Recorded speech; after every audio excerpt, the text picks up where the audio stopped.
On a vu dans les sessions précédentes de l'innovation.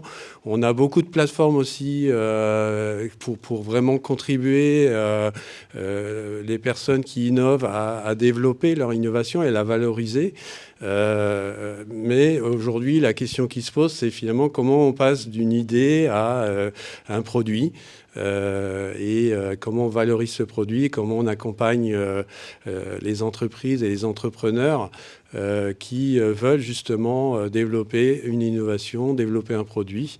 Et donc pour ça, on a tout un panel de participants qui se présenteront lorsque je poserai la première question qui présenteront un peu leur activité et qui vont pouvoir nous aider finalement à comprendre un petit peu mieux ce que peut être le parcours d'un entrepreneur et d'une entreprise de manière générale dans la création et la valorisation de son activité.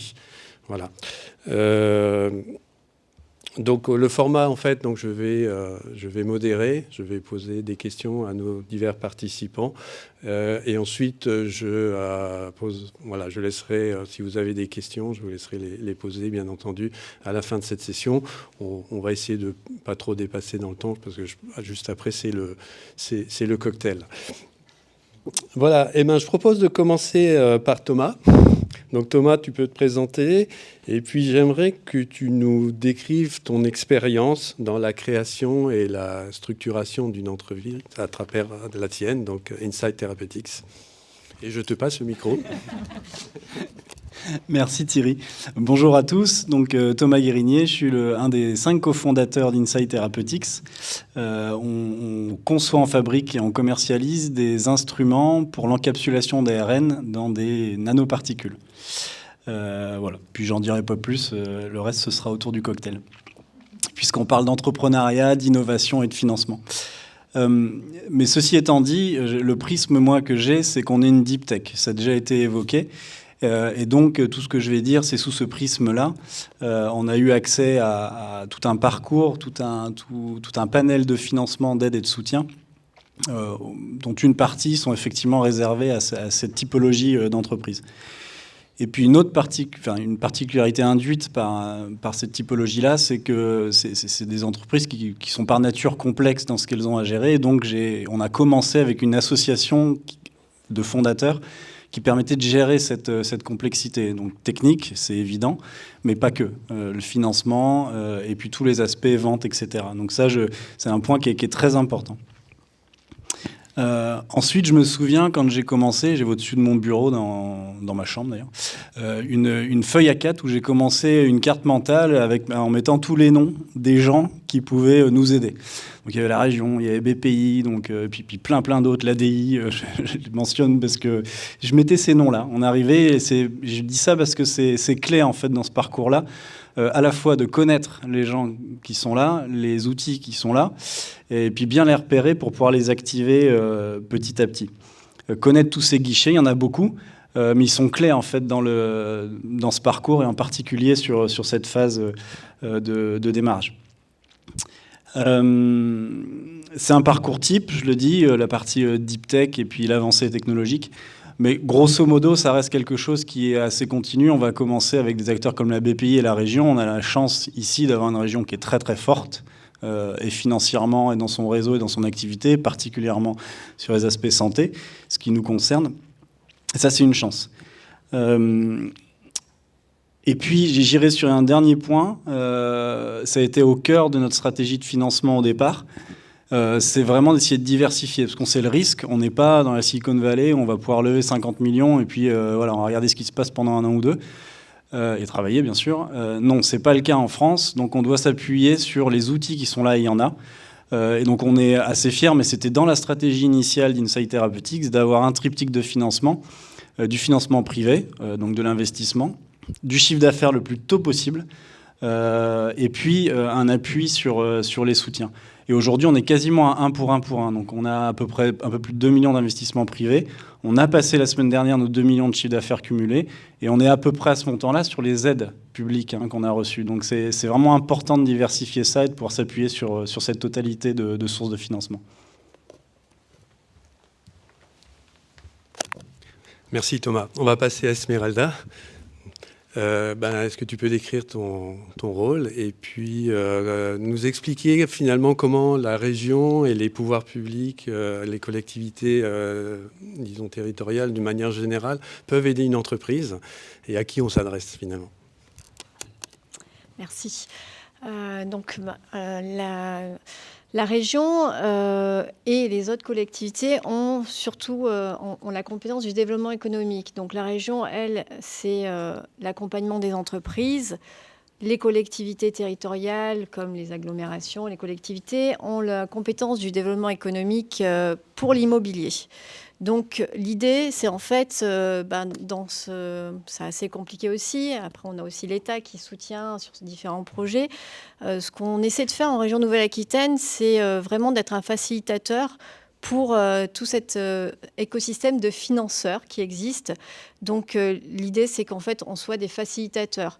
Donc je suis pour la filière santé, qui est une filière stratégique pour la région. Je suis la porte d'entrée pour cet écosystème, donc pour les entreprises. En général, quand elles ont un projet, elles nous le présentent.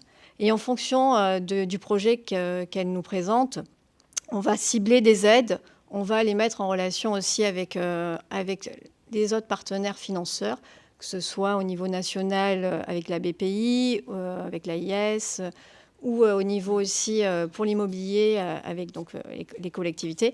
Et nous, en région, on a aussi des financements, comme on l'a dit, on a aussi les financements qui soient donc, régionaux propres à l'innovation, l'investissement, mais aussi européens avec les enveloppes FEDER. Donc, on peut aussi soutenir via ces financements-là.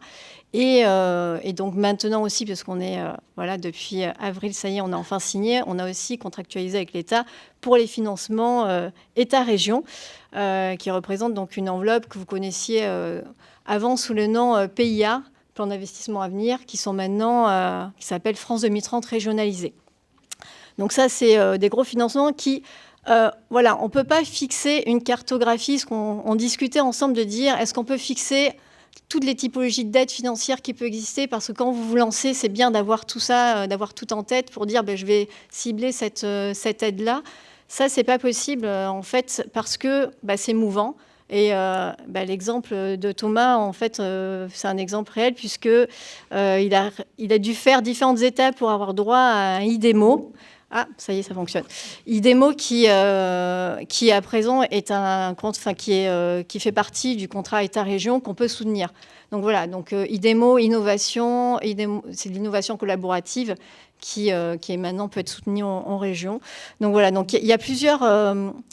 Il faut en fait, l'idée c'est taper à la porte d'entrée, filière santé, chargé de mission santé, Esmeralda en une, et après nous on fait le lien sur les différents financements. Il n'y a pas un financement ciblé, il y a différents financements qui peuvent être là pour soutenir les projets, et après aller au-delà vers vous aider avec tous les partenaires qui existent dans l'écosystème. Voilà. Merci. On va passer à Sophie. Donc tu contribues, tu aides entre autres les entreprises à lever des fonds. Et à ton avis, finalement, quel est le bon moment pour une entreprise pour lever des fonds en augmentant son capital? Oui. Merci Thierry. Je ne vais pas trop parler de moi, mais juste vous dire pourquoi je suis là. Je suis chargée de mission levée de fonds du coup chez ADI Nouvelle-Aquitaine, et ma mission c'est d'accompagner les startups dans leur levée de fonds privée en phase d'amorçage. ADI a notamment accompagné Inside, c'était pas moi. Et effectivement, la bonne façon, donc il existe plein d'outils pour financer sa boîte. En général, quand vous êtes une start-up et encore plus une biotech, il faut faire appel à du financement privé, donc diluer son capital. Les premiers critères qui sont propres à toutes les start-up, évidemment, c'est une équipe qui est opérationnelle, un peu de traction, ce qui est en général très compliqué au sens chiffre d'affaires pour une biotech. Une équipe opérationnelle et puis un vrai besoin marché qui a été identifié. Ça, c'est le premier sujet. Je pense que je vous apprends rien. La complexité, quand on est évidemment une biotech, c'est que souvent, c'est le propre des biotech, c'est que l'accès au marché est beaucoup plus lointain. Et dans ces cas-là, ce qu'attendent les investisseurs, alors il y a à la fois la théorie et la pratique, mais des investisseurs privés, c'est avoir quand même des premières preuves d'intérêt marché. Alors, qu'est-ce que ça peut être? Ça peut être évidemment les études cliniques qui viennent valider qu'il y a un sujet, il y a un intérêt d'intérêt pour votre solution. Ça peut être des LOI de Big Pharma, par exemple, qui ont la volonté de collaborer avec vous, peut-être des contrats d'engagement. C'est vraiment très large, c'est propre à chaque marché. Le financement privé, c'est du capital risque. Donc, par principe, c'est extrêmement risqué. Et l'objectif, c'est de venir sécuriser un investisseur, lui prouver qu'il peut vous faire confiance, donc de dérisquer au maximum les choses, de l'outiller pour qu'il puisse vous faire confiance. Voilà. Et puis après, le meilleur moment, c'est quelque part quand on n'en a pas besoin, quand on a un peu de visibilité de trésor. C'est toujours très compliqué à dire. Mais juste pour vous donner quelques stats, une levée de fonds, alors Insight, ça va peut-être être l'exception qui confirme la règle, mais en moyenne, une levée de fonds, c'est entre 6 et 12 mois. Donc, il faut s'assurer d'avoir quand même vraiment beaucoup de trésor.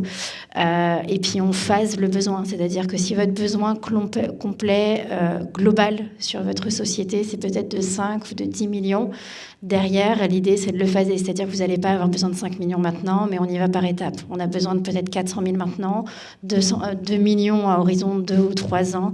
Et voilà, c'est un peu d'ingénierie financière à envisager, évidemment, en allant solliciter tous les outils qui existent, à la fois du privé, du public. Et puis, il ne faut pas oublier, même si, encore une fois, c'est très complexe pour les biotech, que la meilleure façon aujourd'hui d'avoir de l'argent, ça reste le chiffre d'affaires. Voilà. L'argent, toujours l'argent. On va passer à Marine. Je te laisse te présenter ta société, puis nous dire finalement comment France 2030 va accroître finalement le potentiel de ta société. Merci Thierry, merci pour l'invitation. Oui, donc je vais commencer par me présenter. Je suis Marine Faucillon-Laville. Je suis la présidente et cofondatrice de la société Novaptech, que j'ai cofondée avec Jean-Jacques Toulmé, un expert international des aptamères. C'est pour ça que vous m'avez entendu prononcer ce mot tout à l'heure. Oui, notre société s'intéresse aux aptamères. Alors, pour ceux qui ne connaîtraient pas, ce sont des anticorps monoclonaux synthétiques. Donc, en soi, ils ont les mêmes propriétés en termes d'affinité et de spécificité que des anticorps, mais sur un squelette oligonucléotidique. Donc, ce sont des petits bouts d'ADN ou d'ARN qui reconnaissent une cible et on peut en faire des outils diagnostiques, analytiques et thérapeutiques. Alors, quelques mots sur le business model de Novaptech, parce que ça va être important pour ce que je vais dire après. Novaptech dédie entre 10 et 15% de son activité à mettre à disposition le savoir-faire au travers de la découverte d'aptamères de novo pour des tiers. Donc, on développe des aptamères pour des clients de l'industrie pharmaceutique, cosmétique, biotech, à travers le monde. On travaille à plus de 70% de notre chiffre d'affaires est fait en dehors de nos frontières. On travaille autant avec l'Asie, les États-Unis, le reste de l'Europe. Bref. Donc 10% fait du chiffre d'affaires. Ça ne fait pas tourner les 90% autres qui, eux, sont dédiés à développer des outils à base d'aptamères, évidemment, notamment dans la bioproduction, mais pas seulement, dans le biocapteur en général. Et tout ça pour dire que France 2030, ça a été une grande opportunité pour nous parce que ce qui va permettre, le vrai vecteur de croissance en fait de l'entreprise repose sur le produit. Le service, c'est bien, mais ça n'a jamais fait exploser une boîte dans le bon sens du terme, bien sûr.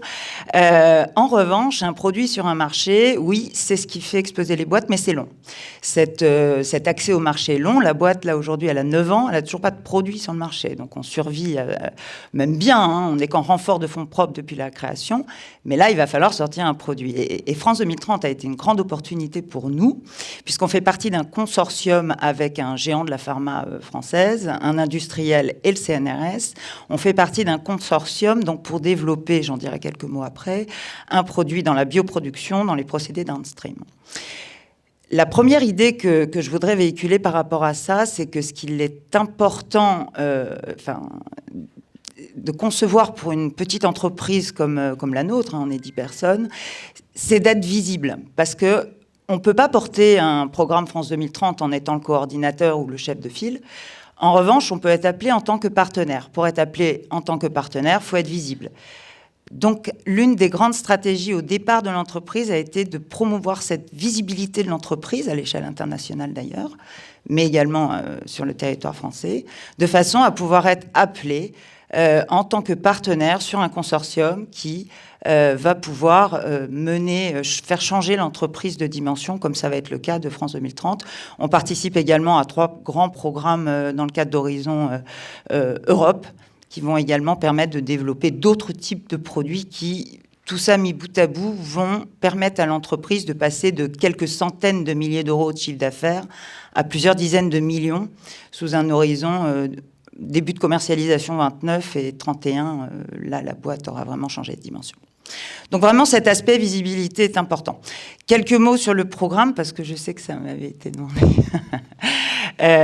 On développe, puisqu'on est en bioproduction, je vais vous parler de celui-là, on développe des produits qui vont répondre à deux enjeux majeurs dans la filière bioproduction.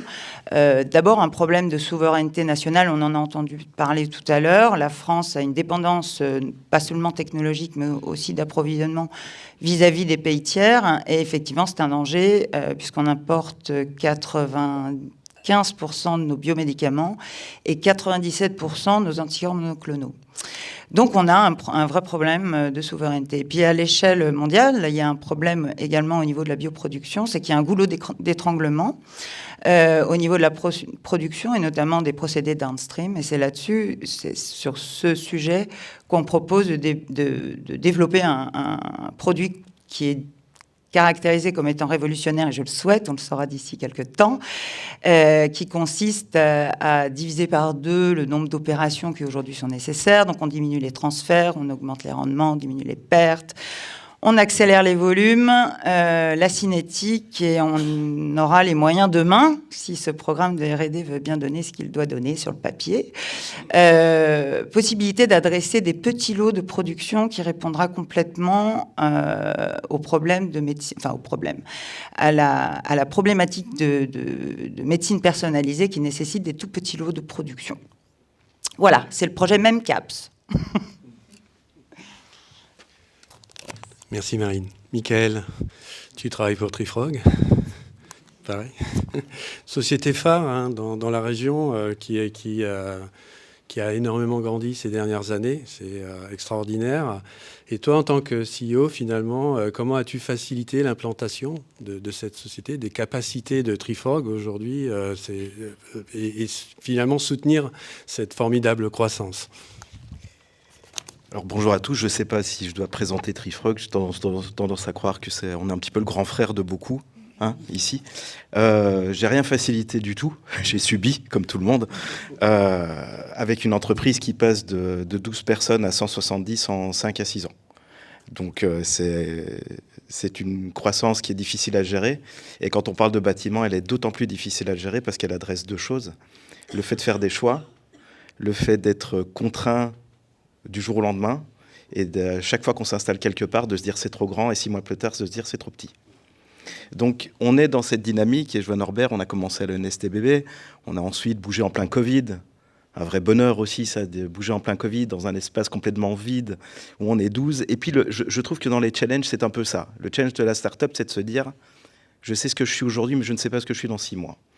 Et nous, ce qu'on a pu vivre, cette hyper-croissance, c'est le fait de se dire, je m'implante, je sais que je vais vivre là, et malgré tout, je dois envisager le step d'après, mais lequel il est, en quantité et en qualité, je n'en ai aucune idée, puisque une boîte s'agrandit pas linéairement, ça grandit aussi en ajoutant des nouvelles cordes à son arc, et ces nouvelles cordes, elles amènent des structures qui sont parfois compliquées à envisager dans les bâtiments.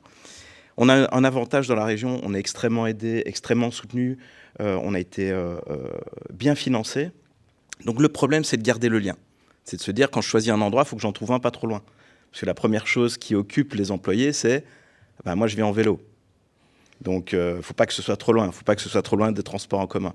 Et je pense que la vraie problématique, elle est là. Elle est de trouver un endroit dans lequel on peut s'installer, grandir, tout en sachant que les financiers ne sont pas là pour financer de l'immobilier.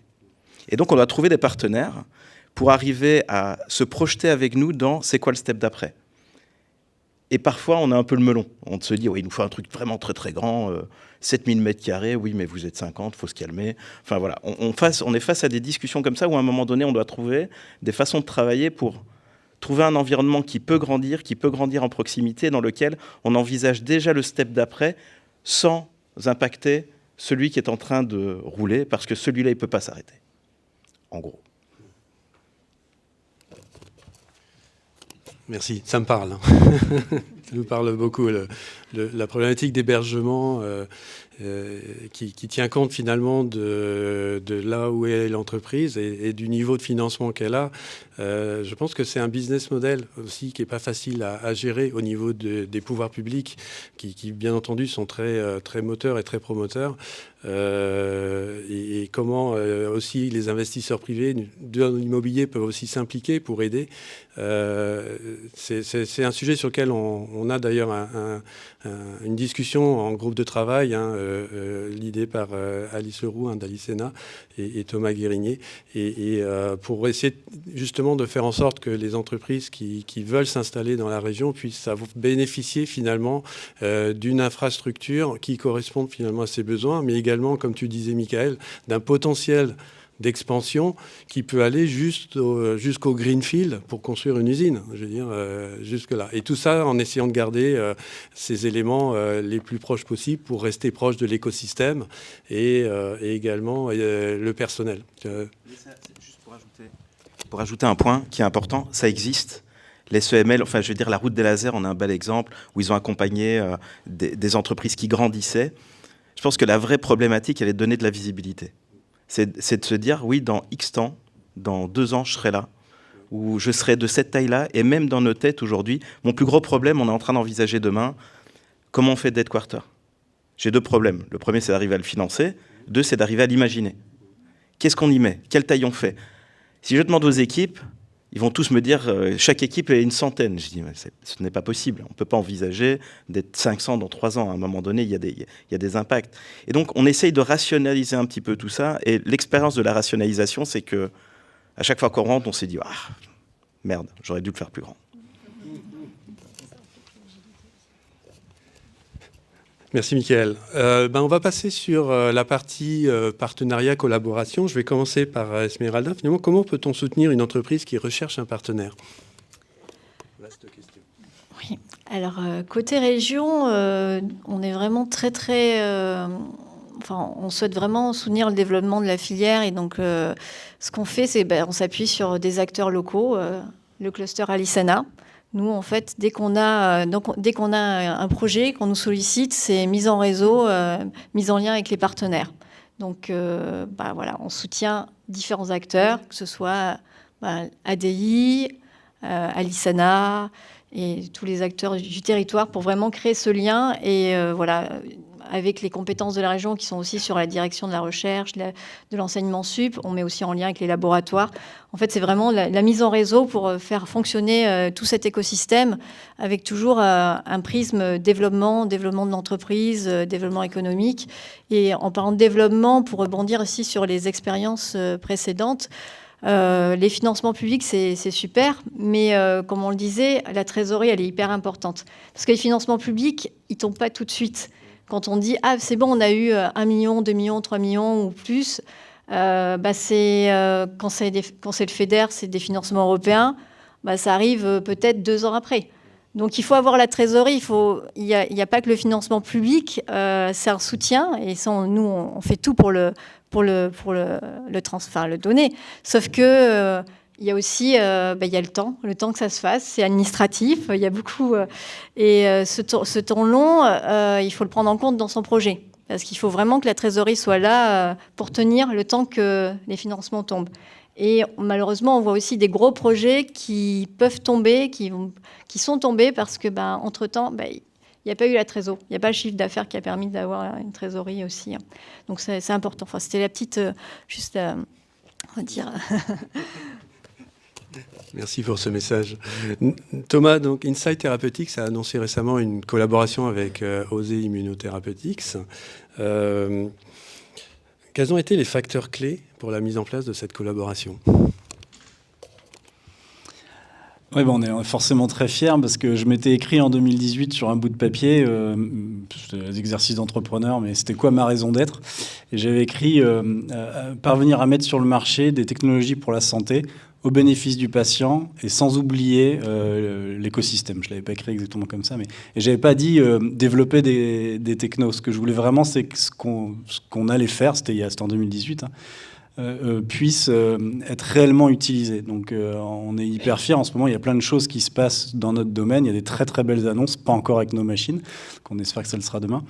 Et Ose Immunotherapeutics, c'est une super opportunité pour nous d'avoir une biotech française phare qui utilise nos technologies pour aller produire, son cœur de métier, c'est l'immunothérapie, pour aller traiter des maladies qui ne sont pas traitées à l'heure actuelle avec des nouveaux biomédicaments. Et comment c'est venu ? En fait, déjà, moi je suis un ayatollah du temps long et du réseau. Donc il se trouve qu'en dans mes 5 associés extraordinaires, j'en ai un, il s'appelle Alexis Perrol et c'est un des fondateurs d'Ose Pharma à l'époque, qui l'a dirigé, introduite en bourse. Il a gardé toute son éthique, donc il n'a pas trop influencé cette mise en relation, puisque le directeur général est Nicolas maintenant, que j'avais rencontré quand il était postdoc à l'époque chez Immuno, Ose Immuno. Mais par contre, ce temps long, il est hyper important parce que c'est une confiance, c'est de la visibilité, c'est de la confiance long terme qui sont clés. Et le jour où, on se rappelle qu'on a pu échanger et qu'on a pu avancer. Et donc très tôt, Ose a pris un de nos premiers prototypes. Et là, il y a une deuxième étape qui est clé. On est tout petit. Marine le disait, on n'est pas connu, on n'est pas visible. Et je crois qu'il y a des choses, c'est l'investissement qui a été mis pour accompagner ces équipes dans leurs premières étapes. Et je trouve que tous les associés d'Insight sont passés dans le labo d'Ose pour aller aider, répondre. Enfin, un énorme investissement. Et ça paye, parce que le jour où il y a besoin d'un partenaire, ils nous ont proposé de faire partie de ça. Et comme le dit Marine, on ne peut pas leader des projets de cette envergure. Par contre, on peut être appelé à participer. Et dernier point, parce qu'effectivement, Esmeralda l'a mentionné, la région s'est structurée, a signé la convention et c'est génial. Nous, on est intervenus juste avant. Donc, on ne pouvait pas avoir d'IDEMO, ce qu'on appelle les IDEMO régionalisés. Ce n'était pas possible. Donc, mais voilà, par chance, comme il y a des guichets et qu'on se bat quand les portes ne sont pas fermées mais ne s'ouvrent pas, on passe par la fenêtre chez Inside.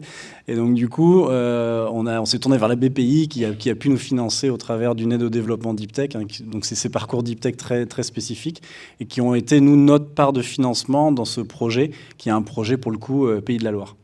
Voilà, on est très fiers et je le dis du réseau parce que le troisième partenaire qui est un peu très important qui est sur la partie analytique des nanos, qui est le laboratoire d'Angers, le laboratoire MINT, c'est pareil, c'est un des premiers utilisateurs avant qu'Insight soit créé de systèmes qu'on avait. Et qui sont sur la partie analytique. Et on a une test chiffre avec eux, on parle de l'APCOM avec eux. Voilà, c'est des histoires sans fin. Quand les réseaux sont bons et que les gens sont de confiance, qu'on a envie de travailler ensemble, je pense qu'il n'y a pas vraiment de fin en fait, à ces histoires-là.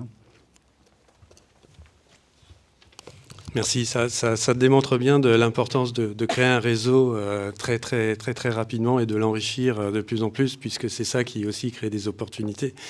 Michael, Trifrog collabore déjà depuis pas mal de temps avec un grand pharma, Vertex, pour ne pas le nommer. Tu peux nous en parler un petit peu ? Alors, oui, donc Vertex, grosse boîte américaine, active sur pas mal de produits, de modalités très différentes. C'est un peu de leur particularité, mais à chaque fois qu'ils adressent un produit dont ils connaissent le principe d'action, ils rentrent et ils créent des modalités. Même s'ils n'ont pas les compétences, ils arrivent à les intégrer, ce qui est assez intéressant comme modèle, là où beaucoup de pharma restent un peu sur leur cœur de métier. Donc, collaboration avec Vertex. Alors, j'ai tendance à dire que les bonnes surprises sont celles qu'on n'attend pas. C'est peut-être celui vers lequel on n'aurait pas été qui est venu nous chercher. Habituellement, ça vient d'une problématique qu'on ne voit pas. Et quand les gens sont très stressés en face de vous, vous sortez qu'il faut faire une collaboration. Donc, c'est la façon dont ils sont arrivés avec beaucoup de demandes. Et je pense que la valeur de ça, ou en tout cas le risque dans lequel on peut tomber, c'est de tomber dans la suradaptation.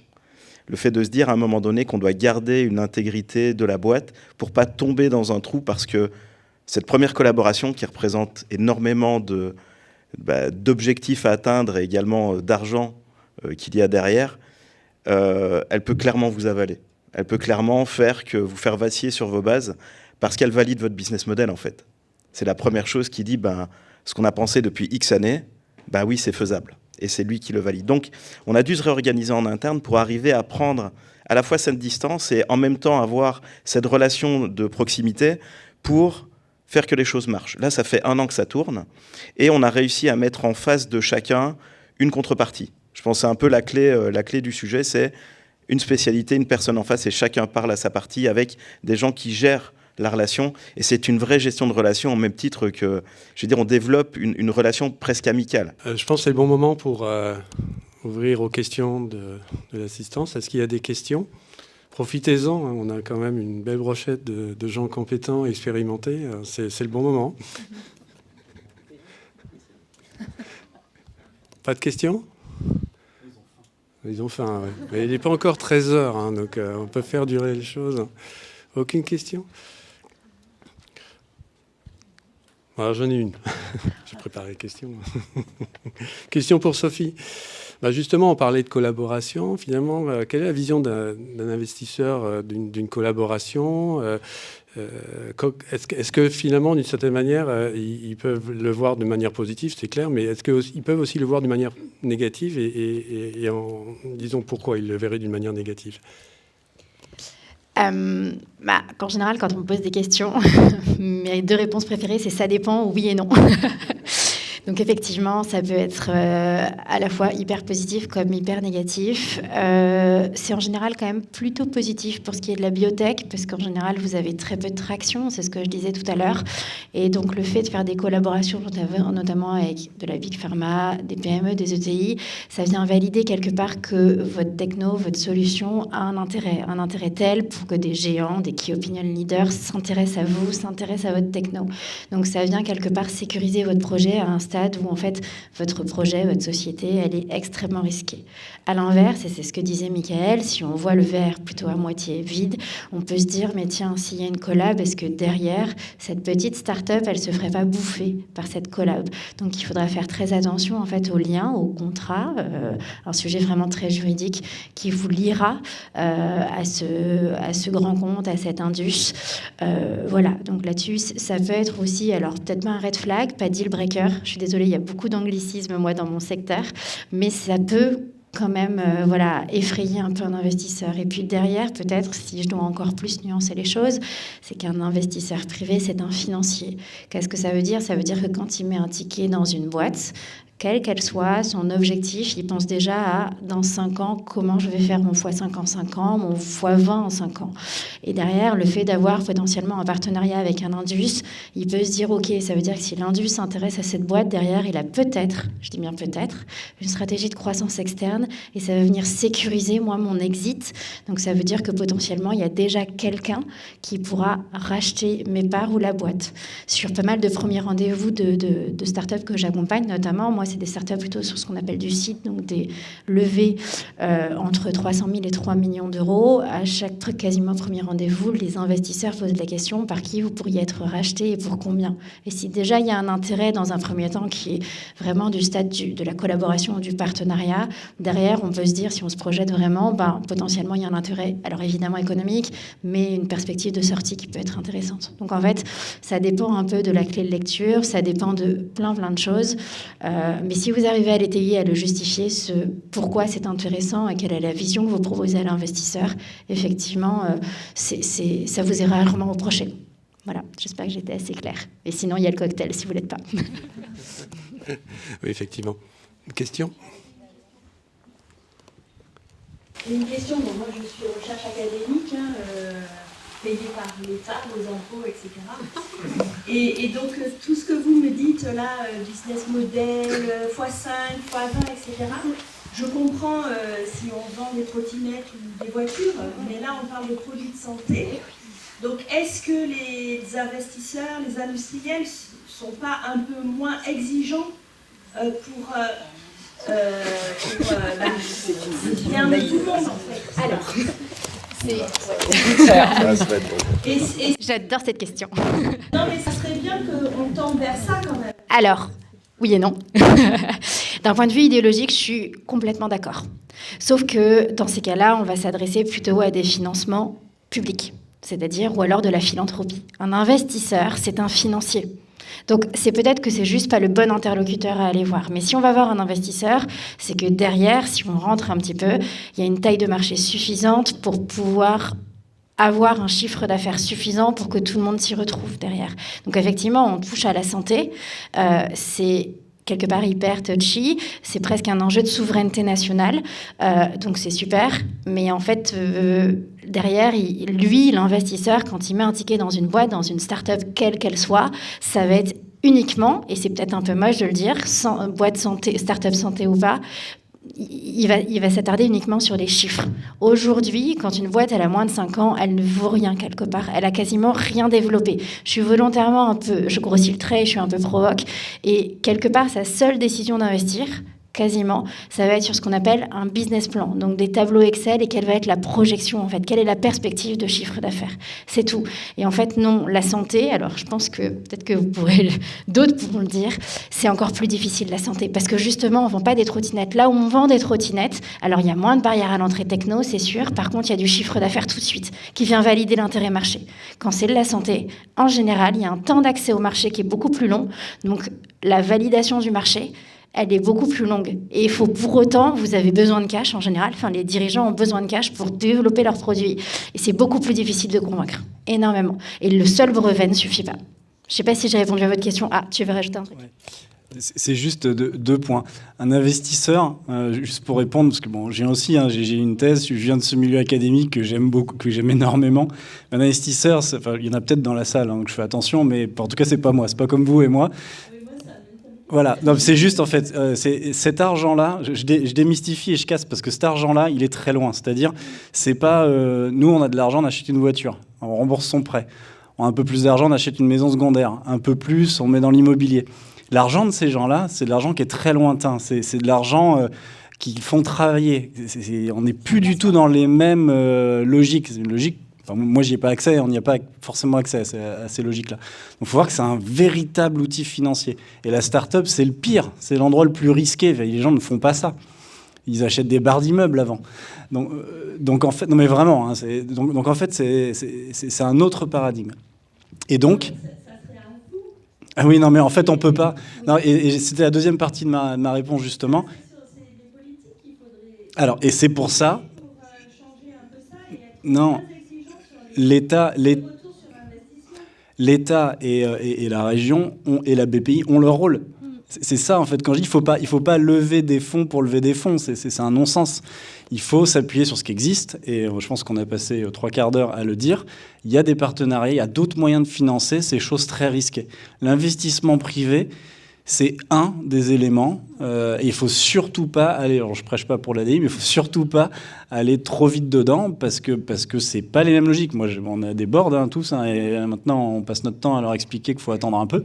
Mais c'est comme ça. Et donc, il ne faut pas aller chercher ça. Mais c'est super intéressant parce que les discussions avec des académiques, maintenant, j'en ai plein. Et oui, c'est sûr que la mentalité, c'est une réalité à laquelle on doit faire face. Non, mais il faut les forcer. Ça n'est pas possible, mais vous êtes la bienvenue à mon prochain board. La recherche académique, il n'y a pas toutes ces innovations thérapeutiques, il faut quand même être clair. La recherche académique, c'est le bien commun. Mais il faut avoir en tête que les enjeux des uns ne sont pas les enjeux des autres. Un investisseur, son enjeu, c'est de gagner de l'argent. C'est juste ça. Oui, mais ce qu'on voudrait peut-être, c'est qu'ils espèrent en gagner peut-être moins d'emblée. Non. C'est un financier. Si on lui demande est-ce que tu veux faire x5 ou x10, il va dire x10.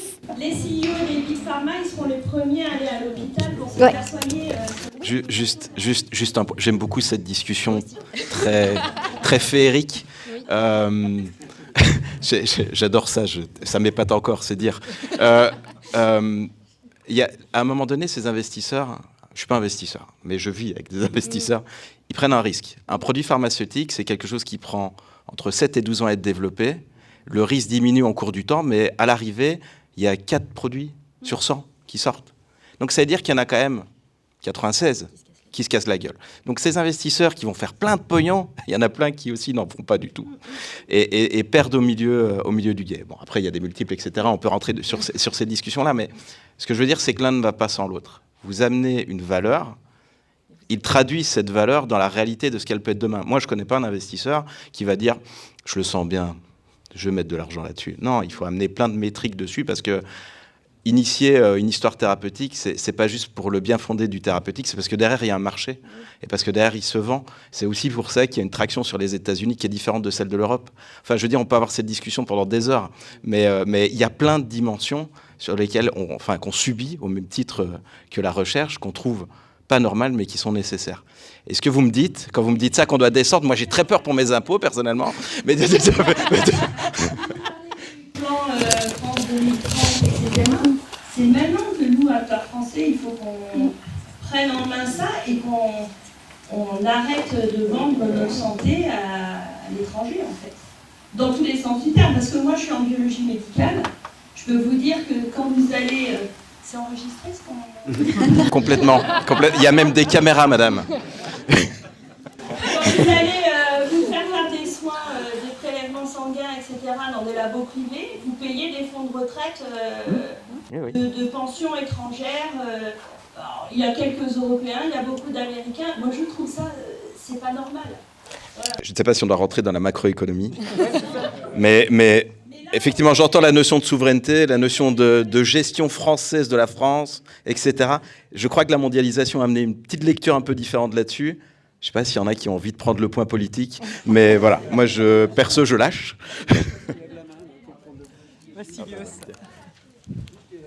Tiens, Vassilios. Tiens. On ne peut pas se poser la question comment renforcer le partenariat de la recherche publique avec les startups pour que la recherche publique profite de la valorisation des startups. C'est ce qu'on est en train de faire. Ben voilà, c'est-à-dire finalement, finalement, ça va avoir comme conséquence que la recherche universitaire, avec des partenariats, parce que c'est le sujet aussi des discussions, il va pouvoir, elle aussi, se faire financer, parce que si l'université participe dans une start-up, comme ça se passe aujourd'hui de plus en plus, finalement, les investissements dans les start-up, il va y avoir des retombées dans les institutions publiques, peut-être à réfléchir quand même aussi d'ouvrir davantage les portes qui sont ouvertes aujourd'hui. C'est ce que fait les pays. Les pays profitent des multiples pour investir. Donc ça retourne dans l'économie française. Non, mais moi, je vous félicite. J'imagine que c'est un long chemin, c'est apprendre un autre métier quand on vient de la recherche et qu'on fait votre parcours derrière, c'est un autre monde, il faut s'y adapter. On fait beaucoup de flexibilité et tout ça. Donc bravo. Et peut-être que vous avez quelques clés pour changer ce x20 là, moi ça me... C'est... On ne peut pas retenir ces stats-là. Ouais, voilà, c'est ça. Non, mais ce que je veux dire, c'est que... Non, mais... discours de ça, c'est juste unité INSERM, mais c'est exactement le même discours. En tout cas, c'est idéologiquement, il faut l'avoir en tête. Les enjeux ne sont pas les mêmes. Et un investisseur, ça reste un financier, même si son spectre, c'est la santé. Ça reste un financier, en fait. Et ça, il faut vraiment l'avoir en tête.